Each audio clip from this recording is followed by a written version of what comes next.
everyone, Lu here. I made a video a while ago called The Flaws of the Vocaloid Community, and the topics in that video really opened up a conversation between some friends and I about people in the Vocaloid community who really drag down such an amazingly creative atmosphere. Today, let's talk about people in the Vocaloid community who cause major controversy. Before I start, I will need to explain a lot of things first. One being that I had actually done a similar video to this one in early 2020, but I didn't exactly write that video with sources I was allowed to show or any sort of maturity. I was bound to keeping things anonymous from my sources, and I had to take it down due to a legal threat from one of the people in this video I will be mentioning. So to save my ass this time, this is all allegations. I'm not Yamaha, I'm not a legal expert here, and I'm certainly not the face of vocal synthesizers either. I'm just here talking about some controversies that happen the way a million other video producers do. Like when people make videos talking about how shitty creep show art turned out to be, or how creepy Shane Dawson is. It's all free speech, and I'm not defaming anyone. I'm not asking anybody not to support anyone mentioned in this video either, and I'm not asking anybody to harass anybody either. This is just relaying information that's already been going around. Finally, is that according to the comments section of my original video, I was beating a dead horse or something, and I don't think I am. This is just letting others know the infamous controversies of the community, as well as leaving a sort of message not to do the wrong things some of these people did. Alright, let's get started. Triple S. Triple S is the company who developed Tohoku and her surrounding lore characters, as well as assisted AH Software in creating the Voiceroid engine. Although originally they had some great reputation, lately theirs has been anything but. The first red flag came with the Kickstarters for the Tohoku anime. The first Kickstarter has 0 updates for those who were backing the project, along with seeing that not many people received their backer rewards.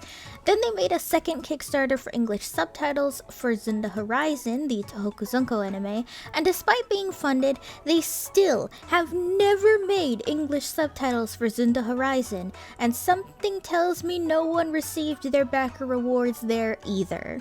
When I had tried to ask Tohoku's PR team about the lack of English subtitles despite the Kickstarter being successfully funded, I was told they were on their way, but that was back in like 2018.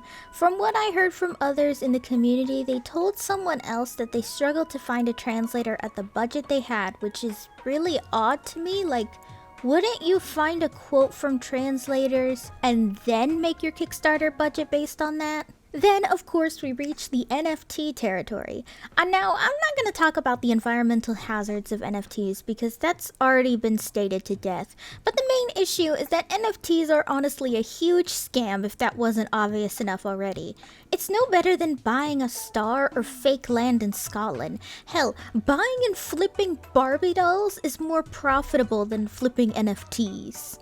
Of course, Tohoku NFTs caused her company to go on a huge tirade about defending NFTs, saying they're the future of blah blah blah, and the same greedy shit a bunch of other companies say to try and convince people. Not to mention that NFTs aren't exactly exclusive artwork. They're the same PNGs we've had for over a decade. At the very least, I can say they keep their promises on making voice banks, but what they do with the franchise of these voice banks is just very icky. Again, I'm not saying don't support, but I'm just saying don't make promises you can't keep and scam people with NFTs, you know? Planty P. An oldie, but an infamous one in the Vocaloid community. Planty P was a pretty well-known artist in the community, specifically collaborating with Crusher P and Neutrogic. In fact, according to the Vocaloid database website, Planty P apparently helped with the song Kalolini. I guess that adds to the song's already problematic history. Everything starts out normal within the community with Planty on the scene. You know, the occasional covers and original songs, until Planty announced he was making his own Vocaloid by the name of Stella. According to the YouTuber Addicted to Heroines, who discusses this in way more detail, Planty had plans to make Stella a private Vocaloid much like Akikoloid-chan. The first reason he claimed was that the Vocaloid dev kit license he purchased was for private voice banks, and second was that Stella was for charity made to support arts programs in schools across America. He He also claimed that Stella was a Vocaloid 4 voice bank who would not have growl samples, but 2 voice banks, and something about her voice provider was a singer from Taiwan. Take that with a grain of salt because I have no idea where he said that. However, this hype and respect for Planty came crashing down when he released another demo showcasing Stella in the Vocaloid editor. Closer inspection found that he had actually edited the names of the voice bank in post, which people became suspicious of and would later contact Yamaha about whether or not licenses and dev kits were given to any Vocaloids by the name of Stella, which Yamaha denied, thus sealing Planty's fate. For those wondering, by the way, Stella's first voice bank was made force cross-synthesizing Rana and Kokone's voice banks, and her second voice bank was made cross-synthesizing Merly and Meiko's voice banks together. You can't actually cross-synthesize these voice banks normally, but you can trick the engine into doing it, but it's against Yamaha's terms of service to edit the files of a voice bank, so it's overall against their terms of service. This would be one thing, but on top of making a fake Vocaloid for charity, he also leaked Anan and Kanon's full voice banks about a month or two before their official release through a security flaw on Yamaha's website that he didn't notify the company about and instead distributed it to others. Now, I am controversial and problematic myself in that I don't mind if someone argy-hardies Vocaloid if they can't afford it, because let's be honest, this community has major classist issues. But I think it's an obvious rule not to pirate something before its release, especially if you can afford it. Instead of apologizing for this, Planty sort of doubled down and insisted that every Western Vocaloid producer pirates. I mean, he's not wrong, since Circus P and Ghost both pirated for their first 2 or 3 songs because they were literal children who couldn't afford an expensive vocal synthesizer when they first started creating music. But the difference is that these were Vocaloids who had been released for some time already, and not Vocaloids who weren't even out yet. After this, Planty finally apologized and left the Vocaloid community altogether. As well as Planty deleting all his songs, Crusher P and others in the industry scrubbed his name from literally everything, and the Vocaloid wiki removed every mention of him aside from one album. The only real place containing Planty's name now is just the Vocaloid database website because it's a database, obviously. The moral of the story here, don't lie, and dear gosh, don't leak a vocal synthesizer before its release. VOC America. For those new here, I did a video a while ago on VOC America, but I was given a lot of new information about this entire situation from both the comment section of that video as well as my fan server from those who either closely watched the situation unfold or were actual attendees to the shows and supporters of the Kickstarter.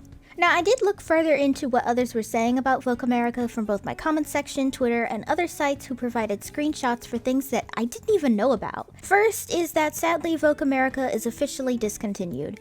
The main reason publicly for its discontinuation is the pandemic, lack of available venues prior to the pandemic, but it's assumed the main issue privately is the issue with the team itself behind it. For instance, Ureshi did a large majority of the dance rigging for VOC America. She's since taken a hiatus from both the MMD animation community as well as the Vocaloid community in favor of focusing on her mental health and just enjoying Final Fantasy XIV. Which, to be fair, as someone who is also involved in these communities as well, it's absolutely valid. Yoi Style was also allegedly exposed by the MMD modeler Rem for stealing their textures on several models as well as hairpieces and other accessories. Believe me when I said I literally looked everywhere to see if Rem actually said this, but I couldn't find a single statement. I looked on Twitter, Reddit, hell, I even looked at Kiwi Farms, which I don't like getting any information from. However, I couldn't find a single post. I just assume there is some truth to this because, according to a now hidden Google Doc made by Aki Glancy discussing the financial issues of VOC America, she seems to vaguely hint that these rumors about Yoi Style were actually true, and apparently he stopped making the promised models altogether that she paid for, so she had to go commission someone else. Which, apparently the funds for VOC America were extremely mismanaged in that Aki Glancy didn't understand how much certain things were actually going to cost. So by the time Yoi Style stopped making the commissioned models and she had to commission someone else, she says she had to dip into her own personal funds by then. It is a very well stated document, and she is honest that a lot of mistakes were made in regards to VOC America's setup and execution, which is good because otherwise it obviously looks bad if you double down on your own really bad mistakes. What I do find very odd is that the models for Big Al and Oliver were finished, so you think they would have been used for something thrown together. Maybe one of the other songs in the lineup could have been used with Big Al and Oliver instead? For my personal opinion though, I have to say I am genuinely not a fan of the design they chose for Big Al. It looks like it's trying to please way too many people at once, so the result just looks kind of confusing and busy, but that's just me. I'm a personal fan of the approved design by Power FX that they chose for him, but everyone else is entitled to their own opinion on Big Al's design, so that's totally fine. Overall, I'm not trying to say VOC America was a scam because it was clearly trying to do something good for the Western community. We all have to basically admit that over $20,000 went down the drain for a concert that was riddled with performance issues, model issues, mishandled funds, didn't even give the reward tiers promised, and overall didn't really have that many concerts. I mean, I wasn't expecting Magical Mirai or Anime Expo, but geez, I was expecting more than 4 convention performances over 5 years. I think the lesson to be learned from VOC America is, before you plan something, carefully calculate every single penny and dime, otherwise it's gonna end up a complete disaster for everyone involved. Also, make sure you're working with people who are actually passionate and legit because, that just makes it stressful. Torah V4. Now, Torah has become infamous on Twitter in the Vocaloid community for being toxic. Not so much on YouTube because just like every other YouTuber, they've developed a parasocial relationship with their community, so there's a lot of blind defenders because of that. Not to mention they have a lot of minors in their community, and if you know anything about kids, you know they will always defend their hero. No offense, because we were all there too. I mean, I would have gone to war for Hannah Montana back when I was a kid, just saying. The first controversy being that they ported Vocaloid voice banks to Utao, which is against the guidelines of both engines, and then proceeded to be allegedly extremely toxic and petty over being banned from the Vocaloid wiki for it. From the Utao wiki, which I can only assume just did a basic translation of the Utao website, says, "Do not port voice banks from other voice synthesizer softwares without permission. This means you can't make voice banks out of existing softwares like Vocaloid. Yamaha, as well as the third-party companies that produce Vocaloid voices, forbid this kind of activity." From the Yamaha license agreement, it's quoted as saying, "Not reverse compile, disassemble, reverse engineer, or use any other methods to convert the software into a human-readable form, nor allow another person to do so." Both of which, in TLDR form, means you're not allowed to convert or share media promoting putting either voice bank in either engines. Not saying it's necessarily illegal, but I would imagine that from Yamaha, you would probably get shadow banned from using the Vocaloid license from what I've witnessed of other companies with similar policies. When banned from the Vocaloid wiki for doubling down on his breaking of the terms of service for both engines, Torah allegedly made jokes and trolled about it instead of apologizing and maturing. Next is that they leaked the Chevio AI voice banks Kafu and allegedly Kiritan, nearly half a year before their official release.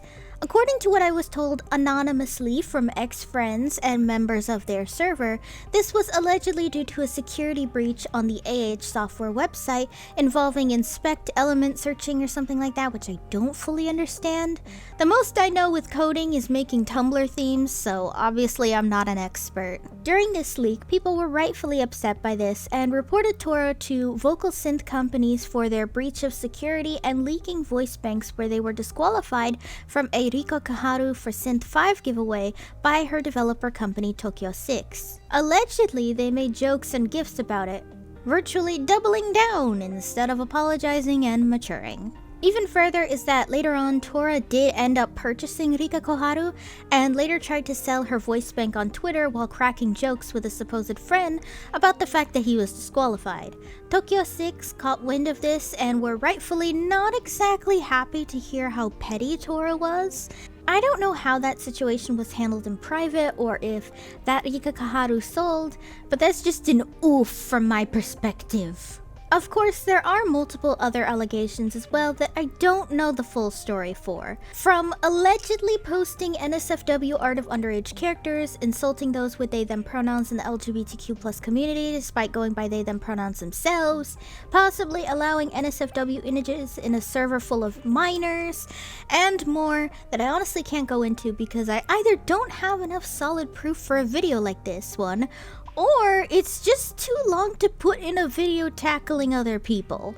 That said, I will put down below in the description more detailed videos about people I mention. There's also things he'd done to me specifically, like allowing his fans to raid my server, allowing his fan base to make ableist remarks against me, and threatening legal action against me for damaging his brand last time I tried to make a video like this.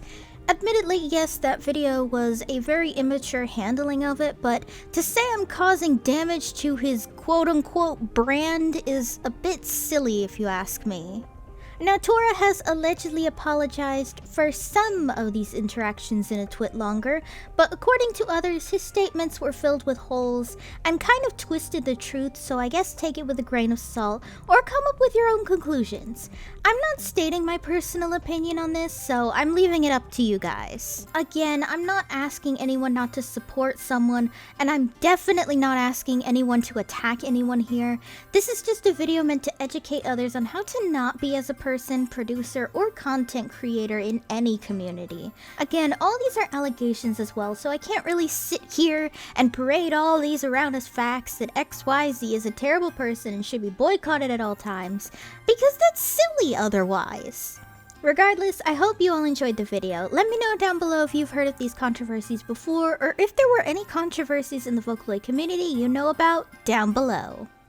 Hey guys, thanks for watching! If you liked the video, be sure to give it a thumbs up and consider subscribing if you're new. If any of you would like to help support my channel in any possible way, my Ko-fi page is down below in the description, along with all of my social media. For any subscribers, new or old, who'd like to help with video ideas, or maybe just want to talk about anime or something, I have a fan server linked down below. See you next time!